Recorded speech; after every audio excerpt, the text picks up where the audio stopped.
तो वहीं सीधी में बस का दर्दनाक हादसा हुआ है। इस दौरान 46 लोगों के शव बरामद कर लिए गए हैं। और बात यदि सूबे के मुखिया शिवराज सिंह चौहान की जाए तो उन्होंने भी इस हादसे को लेकर दुख जताया है।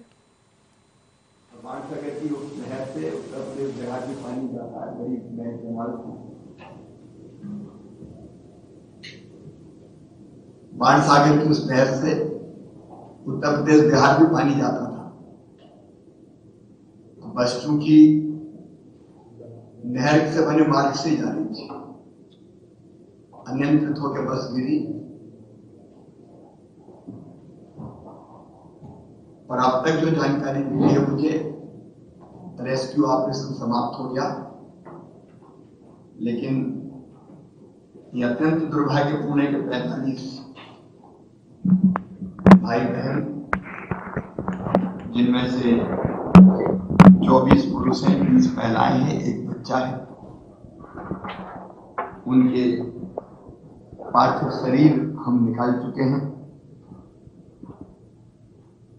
और हर एक पार्थिव शरीर को हमने ये कहा कि पूरे सम्मान के साथ अलग गाड़ी में उनके गांव भेजा जाए। अभी जब मेरी बात हुई थी तो 39 पोस्टमार्टम हो गए थे, 34 पार्थिव शरीर रवाना कर चुके थे, बाकी रवाना हो रहे थे अलग गाड़ियों से। उनके परिजनों के साथ अलग अलग गांव उनके पार्थिव शरीर भेजे गए और हमने निर्देश दिया कि पूरे सम्मान के साथ उस सब ले जाए जाए और उनका अंतिम संस्कार किया जाए। उसके लिए जो आवश्यक व्यवस्थाएं वो सारी बनाई गई है।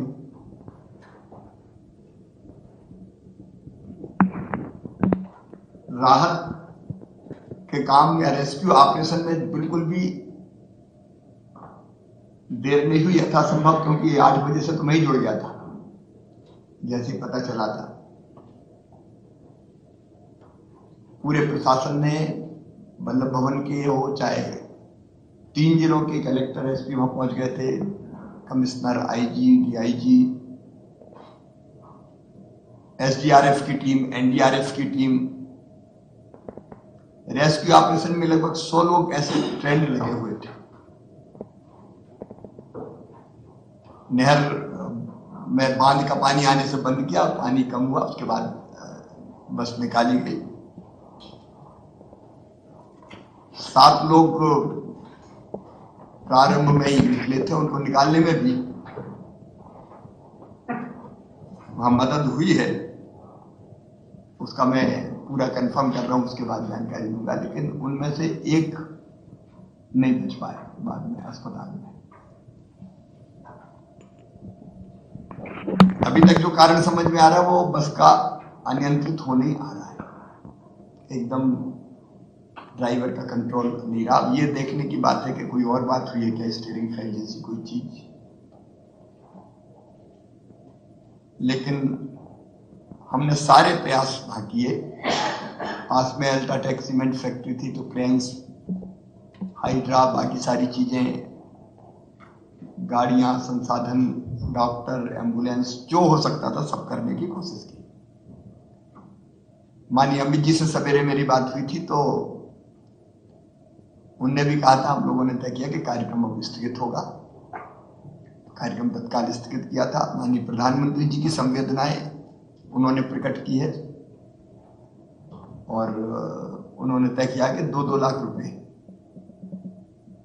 जो परिजन हैं हमारे मृतक भाई बहनों के, उनके परिजनों को दिए जाएंगे। 5-5 लाख रुपया मध्य प्रदेश शासन ने तय किया है कि परिजनों को हम देंगे। तो ये 7 लाख रुपए की राशि अभी परिजनों को एक परिवार में मिलेगी। तात्कालिक रूप से 10-10 हजार रुपया तो तात्कालिक व्यवस्था दिए गए। जो घायल है, माननीय प्रधानमंत्री जी ने गंभीर घायलों के 50-50 हजार रुपए की घोषणा की है। और हमने ये कहा कि जितनी भी इलाज की व्यवस्था करेंगे वो सारे पैसे की व्यवस्था मध्य प्रदेश सरकार करेगी, निःशुल्क इलाज करेंगे। गृह मंत्री जी, माननीय अमित शाह जी का भी संवेदना आई, मुझसे स्वयं उन्होंने बात की, प्रधानमंत्री जी ने संवेदना प्रकट की। केंद्र सरकार, राज्य सरकार जो कर सकती थी, हम लोगों ने तत्परता पूर्वक सब करने की कोशिश की। हमने अपने सारे कार्यक्रम स्थगित किए थे, न केवल गृह प्रवेशम का स्थगित किया था, बल्कि कैबिनेट की बैठक भी, जब तक रेस्क्यू ऑपरेशन चल रहा था, हमारा मन ही नहीं लग रहा था कि हम बैठ के कैबिनेट की बैठक करें। ये था कि पहले सब लोग कैसे हम निकालें। लेकिन अब चूंकि हमको बजट की तैयारी भी करनी है, वो हमारा धर्म है, इसलिए फिर सोचा जब रेस्क्यू ऑपरेशन समाप्त हो गया तो शाम को बैठ लिया जाए। मन हम सबके भरे हुए हैं। एक और दुर्घटना हुई निवाड़ी में, प्राइवेट खदान में 3 मजदूर काम कर रहे थे, तो मिट्टी भर भरा के गिर पड़ी, तो वो उसमें दब गए, तो 3 मृत्यु दुखद उसमें हुई है। वहां भी हमने संवेदना प्रकट किया और उनको भी निवाड़ी नहीं, आज ही मेरे पास अभी आज ही खबर आई। तो हम प्रभावित परिवारों के साथ पूरी तरह से खड़े हुए हैं। प्रदेश की सरकार खड़ी हुई है, हर संभव सहायता करेंगे।